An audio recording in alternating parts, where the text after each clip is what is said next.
பேசும்போது அங்கே என்ன பண்ணணும், ஸ்டாப் சொல்லணும். தேவையில்லாதெல்லாம் பண்ணாத. யார்கிட்ட? வெளிக்கிறவங்கிட்ட இல்லை. உனக்கு ஒவ்வொருத்தருக்குள்ளும் ஒருத்தங்கிறான், அவன் கற்று வச்சுன்னு அவன் அதை வடம் பண்ணின்னு அதில் லயிச்சு போய்க்கிறான். அவனை ஜெயிக்கிறது தான் உங்கள் வேலை. உங்கள் வேலை யாரை ஜெயிக்கிறது அப்படின்னு கேட்டிங்கன்னா, உங்களை ஜெயிக்கிறது. குரு யார் அப்படின்னு கேட்டிங்கன்னா, உங்களுக்குள்ளே இருக்கிறவனை வெற்றி பெற வைக்கிறது, இல்லை உங்களுக்குள்ளே இருக்கிறவனை திருத்துறது, உங்களுக்குள்ளே இருக்கிறவனை மாற்றுறது தான். ஸோ வெளியே நீங்கள் கான்சியஸாக இருக்கிறவங்க நடிக்கலாம் முடியும், உள்ளே இருக்கிறவன் நடிக்க மாட்டான், அப்படியே சொல்லுவான். அப்போ அவங்ககிட்ட தான் நீங்கள் என்ன பண்ணணும்னா ஒழுங்காக பேசணும். டேய் அதான் ஜாதகம் வேணான்ட்டல. யார்கிட்ட?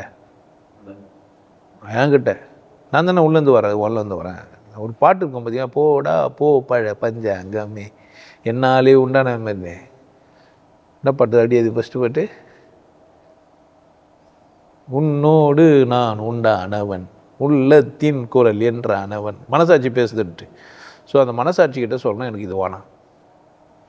எப்படி எனக்கு ஒரு மதம் எதனா ஒன்று சொன்னால் அதை நான் செய்கிறனோ, சடங்காயத்துன்னு செய்கிறேன்ல. இப்போ அது பிள்ளையாரு அது கல்லுனா கும்பிடுன்னு யார் சொன்னது?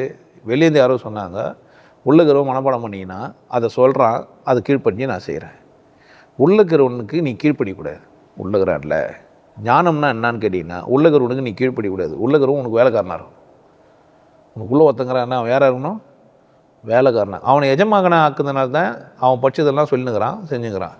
படிச்ச இல்லை பொத்தின்னு இருன்னு யார் சொல்லணும்? உள்ள அவங்ககிட்ட சொல்லணும். நீ படித்ததெல்லாம் சரின்னு உனக்கு தெரியுமா? யாரை கேட்கணும்?